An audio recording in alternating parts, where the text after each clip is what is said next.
வணக்கம். இந்த மீனை போல தான் நம்ம தமிழனும்.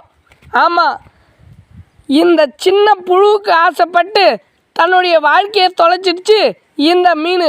அதே போல தான் நம்ம தமிழனும் இந்த இலவசத்துக்கு ஆசைப்பட்டு தன்னுடைய வாழ்க்கையை தொலைக்கிறான். இந்த மீனுக்கு தெரியாது இந்த புழுவால் நம்மளுடைய வாழ்க்கை பறி போயிடும்னு. ஆனால் நம்ம தமிழனுக்கு தெரியும் இந்த இலவசத்தால் நம்மளுடைய உடல், உயிர், உடைமை அனைத்தும் பறி போயிடும். இருந்தாலும் இந்த இலவசத்துக்கு தான் அலையிறான் நம்ம தமிழன். ஏன் தெரியுமா? தமிழன் ஒரு படித்த பகுத்தறிவு பன்னாடை அல்லவா. அதனால தான் அவன் இந்த இலவசத்துக்கு ஆசைப்படுறான். நம்ம பேசுகிற விஷயங்கள் உங்களுக்கு பிடிச்சிருந்தா நம்ம ஊர் நாயகன் யூடியூப் சேனலை சப்ஸ்கிரிப்ஷன் பண்ணுங்கள். எங்களுக்கு கொஞ்சம் ஆதரவு கொடுங்க. நன்றி.